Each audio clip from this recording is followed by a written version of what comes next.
Hi hello ಎಲ್ರಿಗೂ ನಮಸ್ತೆ. ಎಲ್ಲರೂ ಹೇಗಿದ್ದೀರಾ? ಐ ಹೋಪ್ ಎಲ್ಲರೂ ಚೆನ್ನಾಗಿದ್ದೀರಾ ಅನ್ನೋದು ನನ್ನ ಭಾವನೆ. ಎಲ್ರಿಗೂ ದೇವರು ಆಯುಷ್ಯ ಆರೋಗ್ಯ ಕೊಟ್ಟು ಚೆನ್ನಾಗಿ ಕಾಪಾಡಲಿ. ಆದಷ್ಟು ಟ್ರಿಪ್ಪಿಗೆ ಮತ್ತು ಎಲ್ಲಾದರೂ ಡ್ರೈವಿಂಗಲ್ಲಿದ್ದಾಗ ದಯವಿಟ್ಟು ನಿಧಾನಕ್ಕೆ ಗಾಡಿ ಓಡಿಸಿ ಸೇಫಾಗಿ ಹೋಗಿ ಸೇಫಾಗಿ ಮನೆಗೆ ಬನ್ನಿ. ಮನೇಲಿ ನಿಮಗೋಸ್ಕರ ವೆಯ್ಟ್ ಮಾಡ್ತಾ ಇರ್ತಕ್ಕಂಥ ಜೀವಗಳಿದೆ ಅನ್ನೋದ್ರ ಮೇಲೆ ಸ್ವಲ್ಪ ಗಮನ ಕೊಡಿ. ಯಾಕೆಂದರೆ ಟ್ರಿಪ್ಪಿಂದ ಬಂದಮೇಲೆ ಸ್ವಲ್ಪ ಬೇಜಾರು ಕೂಡ ಆಗಿತ್ತು, ಹೆಲ್ತ್ ಕೂಡ ಅಪ್ಸೆಟ್ ಆಗಿತ್ತು. ನಾವಿವಾಗ ಎಲ್ಲಿಗೆ ಹೋಗ್ತಾ ಇದ್ದೀವಿ ಅಂದರೆ ಶಾಪಿಂಗ್.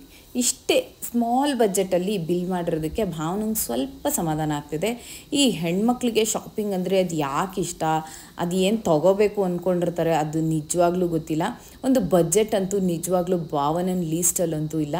ಯಾಕೆ ಅಂದರೆ ಕಣ್ಣಿಗೆ ಕಾಣಿಸಿದ್ದೆಲ್ಲ ತೊಗೋಬೇಕು, ಚೆನ್ನಾಗಿದೆ ಅಂದಿದ್ದೆಲ್ಲ ತೊಗೋಬೇಕು. ಎಷ್ಟು ಜನ ಇದೇ ರೀತಿ ಮನೇಲಿದ್ದಾರೋ ನನಗಂತೂ ಗೊತ್ತಿಲ್ಲ. ಹೇಳಿದರೆ ಚೂರು ಅರ್ಥ ಮಾಡ್ಕೊಳ್ಳಲ್ಲ. ಇನ್ನೊಂದೇನಂತ ಹೇಳಿಬಿಟ್ರೆ ಮತ್ತೆ ಸೆಂಟಿಮೆಂಟ್ ಏನಾದರೂ ಹೇಳಿಬಿಡ್ತಾಳೆ. ಅಯ್ಯೋ ಸಾಧು, ಅಲ್ಲಿ ಯಾರು ಇರ್ತಾರೆ ನನ್ನ ಜೊತೆ, ಬೇಕಾಗಿದ್ದು ಬೇಡವಾಗಿದ್ದು ಹೇಳೋಕ್ಕೆ ಅಂತ ಹೇಳ್ಬಿಟ್ಟು ಆಯಿತು ಓಕೆ ಶಾಪಿಂಗ್ ಮಾಡ್ಕೊಂಡು ಬಂದ್ವಿ. ಕೆಲವು ಕಡೆ ನಾವು ಹೋಗಿದ್ದ ಕಡೆ ವ್ಲಾಗ್ನ ಮಾಡೋಕ್ಕಾಗಿಲ್ಲ. ಯಾಕೆ ಅಂತ ಹೇಳಿದ್ರೆ ಇದು ಸ್ಪಾನ್ಸರ್ ವೀಡಿಯೋಸು ಅಲ್ಲ. ಮತ್ತು ಇನ್ನೊಂದೇನು ಅಂತ ಹೇಳಿದ್ರೆ ಕೆಲವು ಕಡೆ ಲೈಟ್ ಬ್ಲಿಂಕ್ ಕೂಡ ಆಗ್ತಾ ಇರುತ್ತೆ, ಅಷ್ಟು ಚೆನ್ನಾಗಿ ವಿಡಿಯೋ ಕೂಡ ಬರೋದಿಲ್ಲ. ನಾವು ಶಾಪಿಂಗ್ ಬೆಳಗ್ಗೆ ಒಂದು 10 ಗಂಟೆಗೇನೋ ಮನೆ ಬಿಟ್ಟಿದ್ವಿ. ಟ್ರಿಪ್ಪಿಂದ ಬಂದು ಒಂದು 2-3 ದಿವಸ ಹುಷಾರಿಲ್ದಂಗೆ ಬೇರೆ ಆಗಿತ್ತು. ಆದ್ರೂ ಇವಳ್ದು ಇನ್ನೊಂದು 3 to 4 ಡೇಸ್ ಇತ್ತು, ಜಾಸ್ತಿ ಟೈಮ್ ಕೂಡ ಇರಲಿಲ್ಲ. ಅದರಿಂದ ಏನಾಯಿತು ಅಂತ ಹೇಳಿದ್ರೆ ಬೇಗ ಬೇಗ ಅವಳದು ಶಾಪಿಂಗ್ ಎಲ್ಲ ಮುಗಿಸ್ಬೇಕಾಗಿತ್ತು. ಅದರಿಂದ ನಾವೇನು ಮಾಡಿದ್ವಿ, ಸ್ವಲ್ಪ ಹೋಗ್ಬಿಟ್ಟೆ ಬಂದ್ಬಿಡೋಣ ಅಂತೇಳ್ಬಿಟ್ಟು ಹೋದ್ವಿ. 4:15ಗೆ ಊಟ ಮಾಡ್ತಾಯಿದ್ದೀವಿ. ಅಲ್ಲಿಗೆ ಹೋಗಿ ಊಟ ಮಾಡಿಕೊಂಡು ಸೀದಾ ಮನೆಗೆ ಬಂದಿದ್ವಿ. ಫಸ್ಟ್ ಡ್ರೆಸ್ನೆಲ್ಲ ಯಾವುದೇ ತೊಗೊಂಡಿದ್ದಾಳೆ ಅದು ಇಷ್ಟ ಆಗುತ್ತಾ ಇಲ್ವಾ, ಮತ್ತು ಚೆನ್ನಾಗಿ ಕಾಣುತ್ತಾ ಇಲ್ವಾ ಅಲ್ಲಿ ಹಾಕ್ಬಿಟ್ಟು ನೋಡ್ಬಿಟ್ಟೇ ತೊಗೊಂಡು ಬರ್ತಾಳೆ. ಆದ್ರೂ ಮನೆಗೆ ಬಂದು ಇನ್ನೊಂದು ಸತಿ ಮನೆಯೆಲ್ಲ ಗಲೀಜಾಗಬೇಕಲ್ಲ, ಎಲ್ಲ ತೆಗೆದು ಎತ್ತಿಟ್ಟು ಕಿತ್ತು ಹಾಕಿ ಎಲ್ಲ ಮಾಡಿಬಿಟ್ರೆ ಸಮಾಧಾನ ಆಗಿಬಿಡುತ್ತೆ. ಕ್ಲೀನ್ ಮಾಡೋಕ್ಕೆ ಯಾರಾದರೂ ಒಬ್ರು ಇರ್ತಾರಲ್ವಾ, ಏನು ಟೆನ್ಷನ್ ಏನಿಲ್ಲ ಅಂತ ಹೇಳ್ಬಿಟ್ಟು ಎಲ್ಲ ನೀಟಾಗಿ ಆರ್ಗನೈಸೇಷನ್ ಮಾಡ್ಕೊತಾ ಇದ್ದಾಳೆ. ಅವಳಿಗೆ ಕೂಡ ಜಾಸ್ತಿ ಟೈಮ್ ಇಲ್ಲ, ಇನ್ನೊಂದು 4 to 5 ಡೇಸ್ ಇದ್ದರೆ ಹೆಚ್ಚೆಚ್ಚು. ಅದರಿಂದ ಏನಾಗುತ್ತೆ ಅಂತ ಹೇಳಿದ್ರೆ ಸ್ವಲ್ಪ ಬೇಗ ಬೇಗ ಎಲ್ಲ ನೋಡಿಕೊಂಡು ಕ್ಲಿಯರ್ ಮಾಡ್ಕೊಂಬಿಡೋಣ ಅಂತೇಳ್ಬಿಟ್ಟು ಇನ್ನೊಂದು ತಂದಿರೋ ಡ್ರೆಸ್ಸೆಲ್ಲ ಎಲ್ಲರ ಮನೇಲೂ ಇದೆ ಗೋಳು. ಅಂಗಡೀಲಿ ನೋಡಿ ಮತ್ತು ಅಲ್ಲಿ ಟ್ರಯಲ್ ರೂಮ್ ಇರುತ್ತೆ, ಅಲ್ಲಿ ಕೂಡ ಹಾಕಿ ತೊಗೊಂಡು ಬಂದಿರ್ತಾರೆ. ಆದರೂ ಮನೆಗೆ ಬಂದಮೇಲೆ ಒಂದು ಸತಿ ಚೆಕ್ ಮಾಡಬೇಕು. ಇದು ಹೆಣ್ಮಕ್ಳದ್ದು ರೂಲ್ಸು. ಇದು ಚೆನ್ನಾಗಿ ಕಾಣುತ್ತಾ, ಅದು ಚೆನ್ನಾಗಿ ಕಾಣುತ್ತಾ, ಅದು ಚೆನ್ನಾಗಿ ಕಾಣುತ್ತಾ, ಇದು ಚೆನ್ನಾಗಿ ಕಾಣುತ್ತಾ. ಯಾರ್ಯಾರ ಮನೇಲಿ ಇದೇ ಥರ ಇದ್ದಾರೆ ದಯವಿಟ್ಟು ಕಮೆಂಟಲ್ಲಿ ತಿಳಿಸಿ. ಇದೇ ಥರನೇ 90% ಎಲ್ಲ ಇದೇ ಥರ ಮಾಡ್ತಾರೆ ಅಂತ ನನಗೇನೋ ಅನಿಸುತ್ತೆ. ಇದು ಬ್ಲೂ ಕಲರ್ ಟಾಪು ನನಗಂತೂ ಭಾಳ ಇಷ್ಟ ಆಯ್ತಿದ್ದು. ಅವಳಿಗೆ ಚೆನ್ನಾಗಿ ಕಾಣಿಸ್ತಾ ಇತ್ತು. ಡಾರ್ಕ್ ಕಲರೆಲ್ಲ ಅವಳಿಗೆ ತುಂಬಾ ಚೆನ್ನಾಗಿ ಕಾಣುತ್ತೆ. ಅವಳು ಸ್ವಲ್ಪ ಫೇರ್ ಆಗಿರೋದಕ್ಕೆ ಸ್ವಲ್ಪ ನಾನು ಸೆಲೆಕ್ಷನ್ ಮಾಡಿದ್ದನ್ನು ಅವಳು ಕೂಡ ಹೋಗ್ತಾಳೆ. ಸ್ವಲ್ಪ ಇಂಡಿಯನ್ ಡ್ರೆಸ್ಸಸ್ಸು ಕೂಡ ತೊಗೊಂಡ್ಲು. ಅಲ್ಲಿ ಇಂಡಿಯನ್ ಡ್ರೆಸ್ಸಸ್ ಅಷ್ಟು ಚೆನ್ನಾಗಿರೋದು ಸಿಗೋದಿಲ್ಲ, ಮತ್ತು ಸೆಲೆಕ್ಟ್ ಮಾಡಿ ತೊಗೊಳೋದಕ್ಕೂ ಅಲ್ಲಾಗೋದಿಲ್ಲ. ಎಲ್ಲ ಡ್ರೆಸ್ನೂ ಶಾಪಿಂಗ್ ಮಾಡಿರೋದು ಎಲ್ಲದನ್ನು ಟ್ರಯಲ್ ಮಾಡಿ ನೋಡಿದ್ಲು. ನಾನು ಅವಳು ಶಾಪಿಂಗ್ ಮಾಡಿರೋದಲ್ಲಿ ಮೇ ಬಿ ಒಂದು 10% ಏನಾದರೂ ವ್ಲಾಗಲ್ಲಿ ಹಾಕಿರ್ಬೋದೇನೋಪ್ಪ, ಅದಕ್ಕಿಂತ ಜಾಸ್ತಿ ಹಾಕೋಕ್ಕಾಗಿಲ್ಲ. ಯಪ್ಪ ಒಂದು 23 kg ಸುಮಾರು ಒಂದು 4 ಬ್ಯಾಗ್ ಪ್ಯಾಕ್ ಮಾಡಿದ್ದಾಳೆ. ಕೊನೆಗೆ ಇವಳ್ದು ಬ್ಯಾಗೇಜ್ ಜಾಸ್ತಿ ಆಗುತ್ತೆ ಅಂತ ಹೇಳ್ಬಿಟ್ಟು ತಮಿಳ್ನಾಡಲ್ಲಿ ಒಬ್ಬರು ಫ್ರೆಂಡ್ ಇದ್ದಾರೆ, ಅವರಿಗೆ ಇವಳು ಕೊಟ್ಟು ಕಳ್ಸೋಕ್ಕೆ ಅಂತ ಹೇಳ್ಬಿಟ್ಟು ಪ್ಲ್ಯಾನ್ ಮಾಡ್ತಾ ಇದ್ದಾಳೆ. ಅವರಿಗೆ ಕೊಟ್ಟರೆ ಅವ್ರದ್ದು ಸ್ವಲ್ಪ ಬ್ಯಾಗೇಜ್ ಕಮ್ಮಿ ಇದೆಯಂತೆ, ಅವ್ರು ತೊಗೊಂಡು ಹೋಗಿ ಕೊಡ್ತಾರೆ ಇವಳಿಗೆ. ಆದ್ದರಿಂದ ಅವರಿಗೆ ಸ್ವಲ್ಪ ಪ್ಯಾಕ್ ಮಾಡಿಬಿಟ್ಟು 1 ಡೇ ಮೊದಲೇ ಕೊಡೋಣ ಅಂತ ಅಂದ್ಕೊಂಡು ಎಲ್ಲ ಪ್ಯಾಕ್ ಮಾಡಿಬಿಟ್ಟು ಇಡ್ತಾ ಇದ್ದಾಳೆ. ಕೆಲವೆಲ್ಲ ಡ್ರೆಸ್ಸಸ್ ನಾನು ಶಾಪ್ ಮಾಡಿಕೊಂಡೆ, ಯಾಕಂದರೆ ಜೊತೇಲಿ ಹೋಗಿದ್ನಲ್ಲ, ಇಷ್ಟ ಆಗಿದ್ದನ್ನು ಶಾಪ್ ಮಾಡ್ಕೊಂಡ್ಬಿಟ್ಟು ಇಷ್ಟ ಆಗಿಲ್ಲ ಅಂತ ಹೇಳಿದ್ರೆ ಶಾಪ್ ಮಾಡೋದ್ರಿಂದ ಪ್ರಯೋಜನ ಇಲ್ಲ. ಮತ್ತು ಜೊತೇಲಿ ಹೋಗಿರ್ತೀವಿ, ಸುಮ್ಮನೆ ಖಾಲಿ ಕೈಯಲ್ಲಿ ಬರೋದು ಯಾಕೆ ಅಂತ ಹೇಳ್ಬಿಟ್ಟು ನಂಜುಂಡೇಶ್ವರು ಬೆಳಗ್ಗೆ ನಾವು ಹೋದಾಗಿದ್ದ ಸಾಯಂಕಾಲದವರೆಗೂ ಪಾಪ ಒಂದೇ ಒಂದು ಮಾತು ಕೂಡ ಮಾತಾಡಿಲ್ಲ, ಸುಮ್ಮನೆ ಮೊಬೈಲ್ ನೋಡ್ಕೊಂಡು ಕೂತಿದ್ದಾರೆ. ಕೊನೆಗೆ ಅವ್ರು ಯಾವುದು ಡ್ರೆಸ್ಸೇ ತೊಗೊಂಡಿರಲಿಲ್ಲ. ನಾವು ಇಷ್ಟೊಂದು ಶಾಪ್ ಮಾಡಿದ್ದೀವಿ ಅಂತ ಹೇಳಿದ್ದಕ್ಕೆ, ಸರಿ ಬನ್ನಿ ಬಂದಿದ್ದೀರ ಜೊತೇಲಿ ಅಂತ ಹೇಳಿದ್ದಕ್ಕೆ 1-2 ಶರ್ಟ್ ಮಾತ್ರ ತೊಗೊಂಡ್ರು. ಪಾಪ ಅವ್ರು ಇನ್ನೇನು ಶಾಪ್ ಮಾಡ್ಕೊಂಡಿಲ್ಲ. ಇದು ಮೀಶೋನಲ್ಲಿ ಆರ್ಡ್ರ್ ಮಾಡಿದ್ದು. ಇದು ಯಾವುದಾದ್ರೂ ಸಿಂಪಲ್ ಡ್ರೆಸ್ ಹಾಕ್ಕೊಂಡಿರ್ತೀವಿ ಅಂತ ಇಟ್ಕೊಳ್ಳಿ, ಅದ್ರ ಮೇಲ್ಗಡೆ ಹಾಕೊಂಡ್ಬಿಟ್ರೆ ತುಂಬ ಗ್ರ್ಯಾಂಡಾಗಿ ಕಾಣುತ್ತೆ. ಅದರಿಂದ ಈ ಥರದನ್ನೆಲ್ಲ ಸ್ವಲ್ಪ ಆರ್ಡ್ರ್ ಮಾಡಿಕೊಂಡು ತೆಗ್ದಿಟ್ಟಿದ್ದೆ ನಾನು ಅವಳಿಗೋಸ್ಕರ ಅಂತ. ಸ್ವಲ್ಪ ನಾನು ಅವಳು ಏನೇನು ಶಾಪಿಂಗ್ ಮಾಡ್ಕೊಂಬಂದಿದ್ವಿ ಎಲ್ಲ ಒಂದೇ ಸತಿ ಒಂದೇ ಬ್ಯಾಗಲ್ಲಿ ಹಾಕಿಟ್ಟಿದ್ವಿ. ನನಗೆ ಏನೇನು ಬೇಕೋ ಅವಳು ತೆಗ್ದುಬಿಟ್ಟು ಅವಳಿಗೆ ಏನೇನು ಬೇಕೋ ಅದನ್ನೆಲ್ಲ ಪ್ಯಾಕ್ ಮಾಡ್ಕೊತಾ ಇದ್ದಾಳೆ. ಸ್ವಲ್ಪ ದೂರ ಹೋಗೋದ್ರಿಂದ ಏನೇನು ಬೇಕೋ ಎಲ್ಲ ಪೂರ್ತಿ ತೆಗೆದು ನೋಡಿ ಇಟ್ಕೋಬೇಕಾಗಿರೋದು ಅವಳಿಗೆ ಇವಾಗ ಭಾಳ ಇಂಪಾರ್ಟೆಂಟ್ ಆಗುತ್ತೆ. ಮತ್ತು ಅದೇನು ಇಲ್ಲೇನಿಲ್ವಲ್ಲ ಬೇಗ ಬಂದು ಹೋಗೋದಕ್ಕೆ ಮಾಡೋದಕ್ಕೆ. ಅವಳು 3 ವರ್ಷದ ಹಿಂದೆ ಬಂದಿದ್ಲು, ಮತ್ತೆ ಬಂದಿದ್ದಾಳೆ. ಇದೆಲ್ಲ ನೋಡಿ, ಇದೆಲ್ಲ ಡ್ರೆಸ್ನೆಲ್ಲ ತೋರಿಸೇ ಇಲ್ಲ ನಾನು ವ್ಲಾಗಲ್ಲಿ. ಇದೆಲ್ಲ ಡ್ರೆಸ್ಸಸ್ಸು ಅವಳ್ದೇನೆ. ಅದೇ ಹೇಳಿದ್ನಲ್ಲ, 10% ತೋರಿಸೋದಕ್ಕೆ ಸಾಧ್ಯ ಆಗುತ್ತೆ ಅಷ್ಟೇ, ಎಲ್ಲ ತೋರಿಸೋದಕ್ಕೆ ಸಾಧ್ಯ ಆಗಲ್ಲ. ಅದೇನು ಹೆಣ್ಮಕ್ಳಪ್ಪ, ನನಗಂತೂ ಅರ್ಥನೇ ಆಗಲ್ಲ. ನಾನಂತೂ ಈ ಥರ ಇಲ್ಲ. ಫಸ್ಟ್ ಬಜೆಟಲ್ಲಿ ಬರುತ್ತಾ, ನಂಗೆ ಚೆನ್ನಾಗಿದೆಯಾ, ಮತ್ತು ಹೋಗಿರೋದಕ್ಕೆ ಎಷ್ಟು ಜೊತೆ ಡ್ರೆಸ್ ತೊಗೋಬೇಕು ಅನ್ನೋದನ್ನು ಮಾತ್ರ ಯೋಚನೆ ಮಾಡಿ ತೊಗೋತೀನಿ. ಈ ಥರ ಡ್ರೆಸ್ಗಳಂತೂ ಸಿಕ್ಕಾಪಟ್ಟೆ ಬೈ ಮಾಡಿ ಇಟ್ಕೊಳ್ಳೋದು ಅವಳಿಗೊಂದು ಹಾಬಿ. ಎಷ್ಟು ಜೊತೆ ಡ್ರೆಸ್ ಇದೆ ಅಂತ ಕೇಳಿದ್ರೆ ಅದೇ ವಾರ್ಡ್ರೋಬ್ ತೆಗೆದ್ರೆ ಕಾಲ ಮೇಲೆ ಬೀಳುತ್ತೆ ಎಲ್ಲದೂ. ಎಷ್ಟು ದೊಡ್ಡ ವಾರ್ಡ್ರೋಬ್ ಇದ್ರೂ ಸಾಕಾಗಲ್ಲ. ಅಲ್ಲಿ ಇದಕ್ಕಿಂತ ಜಾಸ್ತಿ ಶಾಪ್ ಮಾಡ್ತಾಳೆ. ನಾನು ಹೇಳ್ತಾ ಇದ್ದೀನಿ, ಇನ್ನೊಂದು ವರ್ಷ ನೀನು ಶಾಪಿಂಗ್ ಮಾಡೋಂಗಿಲ್ಲ ಅಂತ. ನೋ ಚಾನ್ಸೇ ಇಲ್ಲ, ಅಲ್ಲಿಗೆ ಹೋಗಿ ನೆಕ್ಸ್ಟ್ ಡೇನೇ ಶಾಪಿಂಗ್ ಸ್ಟಾರ್ಟ್ ಮಾಡ್ತೀನಿ ಅಂತ ಹೇಳ್ತಾ ಇದ್ಲು. ಬಂದಿದ್ದ ಸಂಬಳ ಎಲ್ಲ ಈ ಥರ ಶಾಪಿಂಗಿಗೆ ಹೋಗುತ್ತೆ. ಈ ಥರ ಶಾಪಿಂಗಿಗೆ ಅಂತ ಖರ್ಚು ಮಾಡೋ ಹೆಣ್ಮಕ್ಳುಗಳು ಜಾಸ್ತಿ ಆಗಿಬಿಟ್ಟಿದ್ದಾರೆ ಅಂತಲೇ ಹೇಳಬೇಕು. ಅವಳು ಇಂಡಿಯಾಗೆ ಬಂದು 3 ವರ್ಷ ಆಗಿತ್ತು. ಶಾಪಿಂಗು ಆ ಥರ ಅಭಿನವ್ ಜೊತೆ ಹೋಗೋದು, ನಾನು ಡ್ರೆಸ್ ಸೆಲೆಕ್ಟ್ ಮಾಡೋದು, ಅವಳಿಗೆ ಇಷ್ಟ ಆಗೋದು, ಆ ಥರದ್ದೆಲ್ಲ ಮಾಡಿ. ಅದರಿಂದ ನಾನು ಏನೂ ಮಾತಾಡೋಕ್ಕೆ ಹೋಗಲಿಲ್ಲ. ಸರಿ ಏನಾದರೂ ತೊಗೊಂಡ್ಲಿ ಅಂತೇಳಿ. ಇನ್ನು ಕೆಲವು ಮೀಶೋದು ಮತ್ತು ಅಮೆಝಾನ್ದು ಅದೆಲ್ಲ ನಾನೇ ಆರ್ಡ್ರ್ ಮಾಡ್ತಾಯಿದ್ದೆ. ಯಾಕೆಂದರೆ ಅವಳ ಹತ್ರ ಆ ಥರದ್ದೆಲ್ಲ ಯಾವುದು ಆ್ಯಪ್ಸ್ ಎಲ್ಲ ಏನಿರಲಿಲ್ಲ. ಅವಳಿಗೆ ಯಾವುದು ಇಷ್ಟ ಆಗುತ್ತೋ ಅದನ್ನು ಸೆಲೆಕ್ಟ್ ಮಾಡಿ ಇಡ್ತಾಯಿದ್ದೆ. ಅವಳು ಇದು ಇಷ್ಟ ಆಗಿದೆ ಅಂದರೆ ಇಟ್ಕೋತಾ ಇದೆ, ಇಲ್ಲಾಂದರೆ ಬೇಡ ಅಂತ ಹೇಳಿದ್ರೆ ರಿಟರ್ನ್ ಹಾಕೋದು, ಇಲ್ಲ ನನಗೆ ಇಷ್ಟ ಆದರೆ ನಾನು ಇಟ್ಕೊಳ್ಳೋದು. ಹಾಗೆ ಹೆಂಗೋ ಮೇಂಟೈನ್ ಮಾಡಿದ್ವಿ. ಯಾಕೆಂದರೆ ಸುಮ್ಮನೆ ಎಲ್ಲ ಪರ್ಚೇಸ್ ಮಾಡ್ತೀಯ ಅಂತ ಜಗಳ ಆಡಿದ್ರೆ ಅದಕ್ಕೂ ಒಂದಷ್ಟು ಜಗಳ ಆಗುತ್ತೆ. ಅದಕ್ಕೆ ಏನಾದರೂ ಮಾಡ್ಕೊಂಡ್ಲಿ ಅಂತ ಹೇಳ್ಬಿಟ್ಟು ಬಿಟ್ಬಿಟ್ಟಿದ್ದು. ಕೊನೆಗೆಲ್ಲ ಪರ್ಚೇಸಿಂಗ್ ಎಲ್ಲ ಆಯಿತು. ಮತ್ತು ತಮಿಳ್ನಾಡಿಗೆ ಹೋಗಬೇಕು ಅಂತ ಅಂದ್ಕೊಂಡ್ವಿ. ಅವರೇ ಬರಬೇಕು ಅಂತ ಅಂದ್ಕೊಂಡಿದ್ರು. ಲಾಸ್ಟ್ ಮೂಮೆಂಟಲ್ಲೇನೋ ಅವ್ರಿಗೆ ಬರೋಕ್ಕಾಗಲಿಲ್ವಂತೆ. ಪಾಪ ಅವ್ರು 2-3 ಸತಿ ನಮ್ಮ ಮನೆಗೆ ಬಂದು ಹೋಗಿದ್ರು. ನನ್ನ ಫ್ರೆಂಡು, ಅವ್ರ ಫ್ಯಾಮಿಲಿ ಎಲ್ಲ ಬಂದಿದ್ರು, ಅವರ ಅಪ್ಪ ಅಮ್ಮ ಎಲ್ಲರೂ ಬಂದಿದ್ದರು. ಅವರು ಬರಬೇಕಾಗಿತ್ತು, ಬರೋಕ್ಕಾಗಲಿಲ್ಲ. ಆಮೇಲೆ ಇವಳು ಬ್ಯಾಗೇಜ್ನ ದುಡ್ಡು ಕೊಟ್ಟು ತೊಗೊಂಡು ಹೋಗ್ಬೋದಾಗಿತ್ತು. ಆದರೆ ಬರ್ತೀವಿ ಅಂತ ಹೇಳ್ಬಿಟ್ಟು ಬರಲಿಲ್ವಲ್ಲ ಅಂತ ಹೇಳ್ಬಿಟ್ಟು ನಾವೇ ಹೋಗೋಣ ಅಂತ ಅಂದ್ಕೊಂಡ್ವಿ.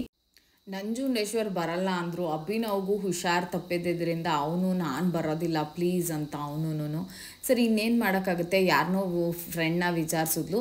ಅವರು ನಾವು ಹೋಗ್ತಾ ಇದ್ದೀವಿ ತಮಿಳ್ನಾಡಿಗೆ, ನೀನು ಬರೋ ಹಾಗಿದ್ರೆ ನಮ್ಮ ಜೊತೆನೇ ಬರ್ಬೋದು ಅಂತೇಳ್ಬಿಟ್ಟು ಅವ್ರು ಆಲ್ರೆಡಿ ಬಸ್ಸಿಗೆ ಎಲ್ಲ ಟಿಕೆಟ್ ಎಲ್ಲ ಬುಕ್ ಮಾಡಿಬಿಟ್ಟಿದ್ರಂತೆ. ನಾವು ಬುಕ್ ಮಾಡಿಬಿಟ್ಟಿದ್ದೀವಿ, ಇವಾಗ ಕಾರಲ್ಲಿ ಹೋಗೋದು ಬೇಡ, ಮತ್ತು ತುಂಬಾ ರಿಸ್ಕ್ ಆಗುತ್ತೆ ಅಂತ ಹೇಳಿದ್ರು. ಪಾಪ ಅದಕ್ಕೆ ಅವಳು ಸರಿ ನಾನು ಬಸ್ಸಲ್ಲೇ ಬರ್ತೀನಿ, ನನಗೂ ಒಂದು ಟಿಕೆಟ್ ಬುಕ್ ಮಾಡಿಸಿ ಅಂತೇಳ್ಬಿಟ್ಟು ಇಮಿಡಿಯೇಟ್ ಪಾಪ ಟಿಕೆಟ್ ಎಲ್ಲ ಬುಕ್ ಮಾಡಿಸಿದ್ರು. ಬಟ್ಟೆನ ಒಳ್ಳೆ ಕಸ ಹಾಕ್ದಂಗೆ ಹಾಕಬೇಕಾಗಿರೋ ರೀತಿ ಬಂದಿದೆ ನೋಡಿ. ಆದರೂ ಅವಳಿಗೆ ಸಮಾಧಾನನೇ ಆಗಿಲ್ಲ. ಏನು ಅದು ಸರಿಯಾಗಿ ನೀನು ಶಾಪಿಂಗೇ ಮಾಡಿಸಿಲ್ಲ ನನ್ನ ಹತ್ರ ಅಂತ ಹೇಳ್ತಾಳೆ. ಏನು ಮಾಡೋದು ಹೇಳಿ, ಇಂಥ ಶಾಪಿಂಗ್ ಭೂತಗಳೇನಾದರೂ ಈ ಮನೇಲಿ ಇಬ್ಬರು ಉಟ್ಬಿಟ್ರೆ ಅವ್ರ ಕತೆ ಅಷ್ಟೇ ಮುಗ್ದೋಯ್ತು ಅಂತಲೇ ಹೇಳಬೇಕು.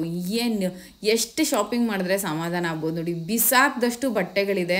2 ಸೂಟ್ಕೇಸ್ ಅಂತ ನಾವು ಅಂದ್ಕೊಂಡಿದ್ದು 4 ಸೂಟ್ಕೇಸ್ ಆಗಿದೆ. ಆದರೂ ಸಮಾಧಾನನೇ ಇಲ್ಲ ಪಾಪ ಹುಡುಗಿಗೆ. ಮತ್ತು ಅಲ್ಲಿ ಕೊಲೀಗ್ಸಿಗೆ ಮತ್ತು ಫ್ರೆಂಡ್ಸಿಗೆ ಇಂಡಿಯಾದಿಂದ ಬಂದೆ ಏನು ತಂದೆ ಅಂತ ಕೇಳ್ತಾರಲ್ಲ, ಅವರಿಗೆ ಧಾರವಾಡ ಪೇಡ, ಸ್ವೀಟ್ಸು, ದೂದ್ ಪೇಡ, ಆಮೇಲೆ ಕೆಲವು ಕಡೆ ಹಲ್ವಾ ಸಿಗುತ್ತೆ. ಅದು ಅಂದರೆ ತುಮಕೂರಿಗೆ ಹೋಗ್ತೀವಿ ನಾವಲ್ಲಿ, ಗಂಗಣ್ಣ ಹೋಟ್ಲಲ್ಲಿ ಹಲ್ವಾ ತುಂಬಾ ಫೇಮಸ್ಸು. ಅಲ್ಲಿಂದ ಖಾರ ಸಿಗುತ್ತೆ ಅಲ್ಲಿ. ಆ ಖಾರ ಅಂತೂ ಸಿಕ್ಕಾಪಟ್ಟೆ ಫೇಮಸ್ ಅಂತಲೇ ಹೇಳ್ಬೋದು. ಬೆಳ್ಳುಳ್ಳಿ ಖಾರ ಅಂತ ಬೇರೆ ಸಿಗುತ್ತೆ. ತುಮಕೂರಿಗಾದರೆ ಯಾರಾದರೂ ಒಂದು ಸತಿ ವಿಸಿಟ್ ಮಾಡಿ ನೋಡಿ. ಇದೆಲ್ಲ ಕೊಲೀಗ್ಸಿಗೆ ಗಿಫ್ಟ್ ಅಂತೆ. ಅವರಿಗೆ ಏನಾದರೂ ಒಂದು ಹೋಗಿದ್ದೀವಿ ಅಂತ ಹೇಳ್ಬಿಟ್ಟು ಏನಾದರೂ ಕೊಡಬೇಕಲ್ವ, ಅದಕ್ಕೆ ಪರ್ಸ್ನ ತೊಗೊಂಡು ಬಂದಿದ್ದಾಳೆ. ಅಪ್ಪ ನನಗಂತೂ ಅದು ಏನು ಹೇಳ್ಬೇಕು ಅನ್ನೋದೇ ಗೊತ್ತಾಗಲ್ಲ, ಅಷ್ಟೊಂದು ಶಾಪಿಂಗ್ ಮಾಡಿ ಇಟ್ಟಿದ್ದಾಳೆ. ಇದನ್ನು ಎಲ್ಲದನ್ನು ಅಂದರೆ ಒಂದು ಬಟ್ಟೆದೇ ಬೇರೆ ಪ್ಯಾಕಿಂಗ್ ಮಾಡಿದ್ದಾಳೆ. ಈ ಕಡೆ ಏನೇನೋ ಅವಳಿಗೇನೇನು ಬೇಕೋ ಅದನ್ನು ಒಂದಷ್ಟು ಥಿಂಗ್ಸ್ನ ಪ್ಯಾಕಿಂಗ್ ಮಾಡಿದ್ದಾಳೆ. ಮೈಸೂರು ಸ್ಯಾಂಡ್ಲು ಸೋಪ್ನ UK ಎತ್ಕೊಂಡು ಹೋಗ್ತಾಳೆ ನೋಡ್ರಿ. ಯಾರಾದರೂ ನಗದಿಲ್ವಾ? ನನಗಂತೂ ಗೊತ್ತಿಲ್ಲ. ಇದ್ರ ಜೊತೆಗೆ ಸ್ವಲ್ಪ ಚಿಕ್ಕ ಪುಟ್ಟ ಒಡವೆ ಕೂಡ ಶಾಪ್ ಮಾಡಿದ್ವಿ. ಇದನ್ನೆಲ್ಲ ನಾವು ಬಸವ ಜಯಂತಿ ದಿವಸನೇ ತೊಗೊಂಡಿದ್ವಿ. ಬಸವ ಜಯಂತಿ ದಿವಸ ಒಂದು ರೂಢಿ ಕೂಡ ಇದೆ ಅಲ್ವಾ, ಚಿನ್ನ ಬೆಳ್ಳಿ ಏನಾದರೂ ತೊಗೋಬೇಕು ಅಂತ ಹೇಳ್ಬಿಟ್ಟು. ಮತ್ತು ಅವಳಿಗೆ ಬೇಕು ಕೂಡ ಆಗಿತ್ತಲ್ವ, ಅದಕ್ಕೆ 2 ಒಂದೇ ಸತಿ ಆಗುತ್ತೆ ಅಂತ ಹೇಳ್ಬಿಟ್ಟು ತೊಗೊಂಡ್ವಿ.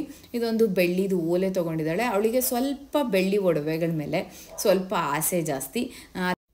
ರಿಂಗ್ ಅಂತೂ ಒಂದು 10 ಥರ ರಿಂಗ್ ತೊಗೊಂಡಿದ್ದಾಳೆ. ಅದರಲ್ಲಿ 2 ಫ್ರೆಂಡಿಗಂತೆ ನೆಕ್ಸ್ಟ್ ಮಂತ್ ಬರ್ಡೇ ಇದೆಯಂತೆ.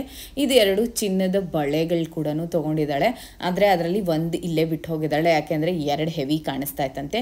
ಅಲ್ಲಿ ತೊಗೋಬೇಕಾದ್ರೆ ನಾನು 1000 ಸತಿ ಕೇಳಿದ್ದೀನಿ, 2 ಬೇಕಾಗಿಲ್ಲ, ನೀನು 2 ಹಾಕ್ಕೊಳಲ್ಲ ಅಂತ ಹೇಳ್ಬಿಟ್ಟು. ಇಲ್ಲ ನಾನು ಈ ಸತಿ 2 ತೊಗೊಂಡೋಗ್ತೀನಿ, ನಾನು ಇಲ್ಲಿ ಬಿಟ್ಟೋಗಲ್ಲ ಅಂತ ಹೇಳ್ಬಿಟ್ಟು ತೊಗೊಂಡು ಕೊನೆಗೆ ಒಂದು ನನಗೆ ಬಿಟ್ಬಿಟ್ಟು ಇನ್ನೊಂದು ಮಾತ್ರ ಹಾಕ್ಕೊಂಡು ಹೋಗ್ತಾಳೆ. 2 ಹಾಕ್ಕೊಂಡ್ರೆ ಹೆವಿ ಕಾಣುತ್ತೆ, ಮತ್ತು ಅಲ್ಲಿ ನಾನು ಎತ್ತಿಡೋದಕ್ಕಾಗೋದಿಲ್ಲ ಅಂತ ಹೇಳ್ಬಿಟ್ಟು ಅಷ್ಟು ಜೊತೆನೂ ರಿಂಗ್ ಬೇಕಂತೆ. ಹಾಕ್ಕೊಳ್ಳೋದು ಒಂದು ಸತಿ ಹೇಳಿದ ಮಾತು ಕೇಳೋದಿಲ್ಲ. ಇದು 2 ಬಳೆ ತೊಗೊಂಡಿದ್ದು. ಒಂದು ನನ್ನ ಹತ್ರನೇ ಬಿಟ್ಟು ಹೋಗಿದ್ದಾಳೆ ಪಾಪ, ಇನ್ನೊಂದು ಮಾತ್ರ ತೊಗೊಂಡು ಹೋಗಿದ್ದಾಳೆ. ಅಲ್ಲಿ ಎತ್ತಿಟ್ಕೊಳಕ್ಕಾಗಲ್ಲ ಸಾಧು, ಫ್ರೆಂಡ್ಸ್ ಯಾರಾದರೂ ಕೇಳಿದ್ರೆ ಕೊಡದೇ ಇರೋದಕ್ಕಾಗೋದಿಲ್ಲ, ಅದು ಚಿನ್ನದ್ದು ಅಂತ ಆ ಥರದ್ದೆಲ್ಲ ಹೇಳೋಕ್ಕಾಗೋದಿಲ್ಲ, ಒಂಚೂರು ಅರ್ಥ ಮಾಡ್ಕೊ ಅಂತ ಹೇಳೋದು. ಸರಿ ಏನು ಮಾಡೋದಕ್ಕಾಗೋದಿಲ್ಲ ಅಂತ ಹೇಳಿಬಿಟ್ಟು ಸುಮ್ಮನೆ ಅದೇ. ಒಟ್ಟು ಇಷ್ಟು ಹಬ್ಬದ ದಿವಸನೇ ಹೋಗಿ ನಾವು ಶಾಪ್ ಮಾಡ್ಕೊಂಡು ಬಂದ್ವಿ.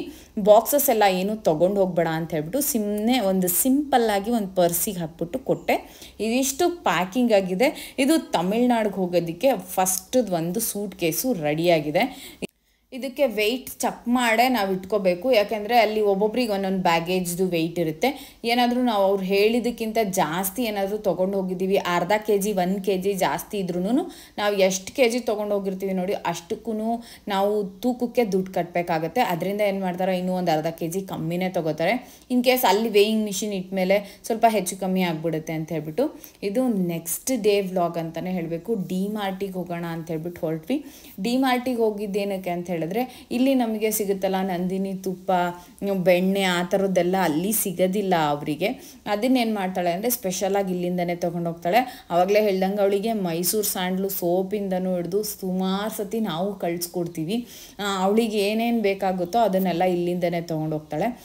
ಜಾಸ್ತಿ ಏನಂತ ಹೇಳಿದ್ರೆ ಇಲ್ಲೇ ಅವಳು ಹುಟ್ಟಿ ಬೆಳೆದಿರೋದ್ರಿಂದ ಇಲ್ಲೇ ಐಟಮ್ಸು ಅವರಿಗೆ ಸಿಕ್ಕಾಪಟ್ಟೆ ಇಷ್ಟ ಆಗುತ್ತೆ. ನಾವು ಅಲ್ಲೇ ಹೋಗಿ ಸೆಟಲ್ಡ್ ಆಗಿದ್ರು ಕೂಡ ನಮಗೆ ಅಲ್ಲಿನ ಐಟಮ್ಸ್ ಅಷ್ಟು ಇಷ್ಟ ಆಗಲ್ಲ. ಏನೋ ತಿನ್ನಬೇಕಲ್ಲ ಅಂತ ಹೇಳ್ಬಿಟ್ಟು ತಿನ್ನಬೇಕಷ್ಟೇನೆ. ಕೆಲವೊಂದು ಐಟಮ್ಸ್ ಎಲ್ಲನೂ ಇಲ್ಲಿಂದನೇ ಪ್ಯಾಕ್ ಮಾಡ್ಕೊಂಡು ತೊಗೊಂಡು ಹೋಗೋದು. ಕೆಲವು ಸತಿ ಏನು ಮಾಡ್ತಾಳೆ ಅಂದರೆ ಕೆಂಪಕ್ಕಿ ಕೂಡ ತೊಗೊಂಡು ಹೋಗ್ತಾಳೆ. ಸೊ ಅದು ಅಲ್ಲೂ ಕೆಂಪಕ್ಕಿ ಸಿಗುತ್ತೆ ಸೊ ಅದು, ಆದರೆ ಇಲ್ಲಿ ಅಷ್ಟು ಚೆನ್ನಾಗಿರೋದಿಲ್ಲ ಅಂತ ಹೇಳ್ತಾಳೆ. ಏನೋ ಚಿಕ್ಕ ಚಿಕ್ಕದು 1-2 ಬಾಟ್ಲುಗಳು ತೊಗೊಂಡ್ಲು. ಯಾಕೆ ಅಲ್ಲಿ ಸಿಗಲ್ವೇನೆ ಅಂತ, ಏನೋ ನಂಗೆ ಇಲ್ಲಿ ಇಷ್ಟ ಆಗಿದೆ ಅಂತ ಹೇಳ್ಬಿಟ್ಟು. ಅದು ಏನು ದೇಶ ಪ್ರೇಮನೋ ಇಲ್ಲ ಇಲ್ಲಿಗೆ ಅಡ್ಜಸ್ಟ್ ಆಗಿಬಿಟ್ಟು ಹಿಂಗೆ ಇರ್ತಾರೋ ಏನೋ ಗೊತ್ತಿಲ್ಲ. ಸ್ಟೀಲಿನ ಬಾಕ್ಸ್ ಕೂಡ ತೊಗೊಂಡು ಇದ್ದಾಳೆ. ಅದ್ರ ಮೇಲೆ ಅಭಿನವ್ ಅಂತ ಬರೆದಿದೆ ಅಂತ ಹೇಳ್ಬಿಟ್ಟು. ಬಾಕ್ಸ್ ತೊಗೊಂಡೋದ್ರೆ ಇದು ನೋಡು ಅಭಿನವ್ದು ಅಂತ ಒಂದು ಗುರ್ತಿರುತ್ತೆ ಅಂತ ಹೇಳ್ಬಿಟ್ಟು ಅಷ್ಟೊಂದು ಒಂಥರ ಸೆಂಟಿಮೆಂಟಲ್ ಆಗಿಬಿಟ್ಟಿರ್ತಾರೆ. ಯಾಕೆಂದರೆ ಹೋಗಿ 2-3 ವರ್ಷ ಆಗಿರುತ್ತೆ ಪಾಪ. ಯಾರೂ ನಮ್ಮವರು ಅಂತ ಇರಲ್ಲ, ಯಾರೋ ಇರೋ ಫ್ರೆಂಡ್ಸು ಅವರು ಇವ್ರ ಜೊತೆನೇ ಇರಬೇಕಾಗುತ್ತೆ. ಅದರಿಂದ ಏನು ಮಾಡ್ತಾರೆ, ಸ್ವಲ್ಪ ಅವ್ರಿಗೆ ಏನೇನು ಬೇಕೋ ಅದನ್ನು ಇಲ್ಲಿಂದನೇ ತೊಗೊಂಡೋಗಿ ಅಟ್ಲೀಸ್ಟ್ ಒಂದು ಸೆಂಟಿಮೆಂಟಲ್ ಆದ್ರೂ ಇಟ್ಕೋತಾರೆ. ಕೆಲವುದು ಇಲ್ಲೇದು ಫ್ಲೇವರ್ ಬರಲ್ಲ ಅಂತ ಅವಳು ಹೇಳೋದು. ಶುಂಠಿ ಇಲ್ಲಿ ಫ್ಲೇವರಲ್ಲಿ ಬರೋದೇ ಇಲ್ಲ ಸಾಧು ಅಂತ ಹೇಳ್ತಾಳೆ. ಅದು ಎಷ್ಟು ನಿಜನೋ ಅದು ಏನೋ ನನಗಂತೂ ಗೊತ್ತಿಲ್ಲ. ಕೆಲವೊಂದು ಮಾತ್ರ ಇಲ್ಲೇನೇ ಬೇಕು ಅಂತ ಹೇಳ್ಬಿಟ್ಟು ತೊಗೊಂಡು ಹೋಗಿ ಎಲ್ಲ ಪ್ಯಾಕ್ ಮಾಡಿ ಇಟ್ಕೊತಾಳೆ. ಅಭಿನವ್ ಕೂಡ ಹೆಲ್ಪ್ ಮಾಡ್ತಾ ಇದ್ದ. ಅಂದರೆ ಇಬ್ಬರು ಹೋಗಿದ್ವಲ್ಲ, ನಾನು ಸ್ವಲ್ಪ ರೇಷನ್ ತೊಗೊಂಬಂದಿದ್ದೆ, ಅದಕ್ಕೆ ನನಗೇನೇನು ಬೇಕೋ ಅದನ್ನೆಲ್ಲ ಸೆಪ್ರೇಟ್ ಮಾಡ್ತಾ ಇದ್ದಾನೆ. ಅವಳಿಗೆ ಇನ್ನೊಂದು ಸೂಟ್ ಕೇಸ್ ರೆಡಿ ಮಾಡ್ತಾ ಇದ್ದಾನೆ.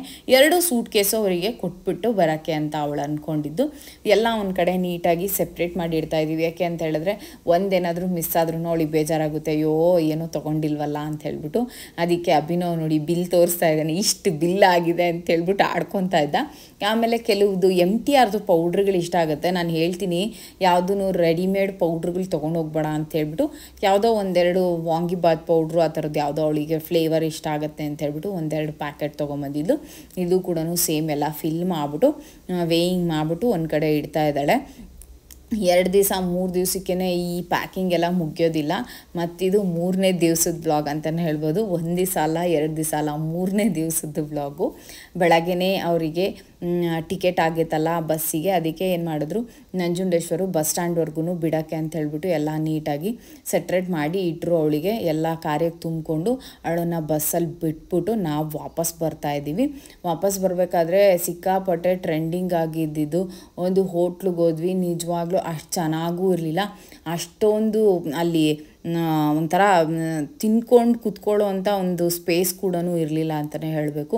ಅಭಿನವ್ ಫೇಸ್ ರಿಯಾಕ್ಷನ್ ನೋಡಿ, ಯಾರಿಗಾದರೂ ಗೊತ್ತಿದ್ದರೆ ದಯವಿಟ್ಟು ಕಮೆಂಟ್ ಮಾಡಿ. ರೀಲ್ಸಲ್ಲೆಲ್ಲ ನೋಡ್ಬಿಟ್ಟು ಮೋಸ ಹೋಗಿ ಕೆಲವು ಕಡೆ ತಿಂಡಿ ತಿನ್ನೋಕ್ಕೆ ಊಟ ಮಾಡೋದಕ್ಕೆ ದಯವಿಟ್ಟು ಹೋಗಬೇಡಿ. ನಾನು ಯಾಕೆ ಹೇಳ್ತಾ ಇಲ್ಲ ಅಂತ ಹೇಳಿದ್ರೆ ಸುಮ್ಮನೆ ಅದೊಂದು ಇದಾಗುತ್ತೆ ಅಂತ ಹೇಳ್ಬಿಟ್ಟು ಹೇಳ್ತಾ ಇಲ್ಲ ಅಷ್ಟೇನೆ. ಮೆರಿಟ್ಸು ಡಿಮೆರಿಟ್ಸು ನಾವು ತೊಗೊಂಡಿದ್ದು 2-3 ಐಟಮ್ಸೂ ಚೆನ್ನಾಗಿರಲಿಲ್ಲ ಅಂತಲೇ ಹೇಳಬೇಕು. ನಂಜುಂಡೇಶ್ವರ್ಗೂ ಇಷ್ಟ ಆಗಲಿಲ್ಲ. ಅಭಿನವ್ದು ರಿಯಾಕ್ಷನ್ ಆಲ್ರೆಡಿ ಹೇಳಿದ್ದೀನಿ, ಮತ್ತು ನೋಡಿದ್ದೀರ ಕೂಡ ಅದೂ ಇಷ್ಟ ಆಗಲಿಲ್ಲ ಅಂತಲೇ ಹೇಳಬೇಕು. ನೀರಿಗೆ ವಾಟ್ರ್ ಬಾಟ್ಲಿಗೆ ದುಡ್ಡು ಕೊಟ್ಟಿದ್ದೀವಿ, ವಾಟ್ರ್ ಬಾಟ್ಲು ಇಲ್ಲ. ಅಭಿನವ್ ಈ ಥರ ಗ್ಲಾಸಸ್ಸಲ್ಲಿ ನೀರು ಕುಡಿಯೋದಕ್ಕೆ ಅವನಿಗೆ ಸ್ವಲ್ಪ ಬೇಜಾರಾಗುತ್ತೆ. ಮತ್ತು ಅದಕ್ಕೊಂದು ರಂಪಾಟ ಮಾಡ್ತಾನೆ, ನನಗೆ ಇಲ್ಲಿ ನೀರು ಬೇಡ ಅಂತ ಹೇಳ್ಬಿಟ್ಟು. ಮತ್ತೆ ಹೋಗಿ ನಾನು ಕೌಂಟ್ರ್ ಹತ್ರ ರಿಕ್ವೆಸ್ಟ್ ಮಾಡಿಕೊಂಡೆ, ಸರ್ ನೀರು ಕೊಡಿ ಅಂತ ಹೇಳ್ಬಿಟ್ಟು. ಅಷ್ಟು ದೊಡ್ಡ ಹೋಟ್ಲು ನೀರಿಲ್ಲ ಅಂದರೆ ಹೇಗೆ? ನನಗಂತೂ ಅರ್ಥ ಆಗಲಿಲ್ಲ. ಮೇ ಬಿ ಇದನ್ನು ನೋಡಿದ್ಮೇಲೆ ಗೊತ್ತಾಗ್ಬೋದು ನಿಮಗೆ ಯಾವ ಹೋಟ್ಲು ಅಂತ ಹೇಳ್ಬಿಟ್ಟು. ಈ ವ್ಲಾಗ್ ಕೂಡ ಇಲ್ಲೇ ಎಂಡ್ ಮಾಡ್ತಾಯಿದ್ದೀನಿ. ಯಾರ್ಯಾರಿಗೆಲ್ಲ ಇಷ್ಟ ಆಗಿದೆ ದಯವಿಟ್ಟು ಸಬ್ಸ್ಕ್ರೈಬ್ ಮಾಡ್ಕೊಂಡು ನೋಡಿ. Love you all. Bye bye.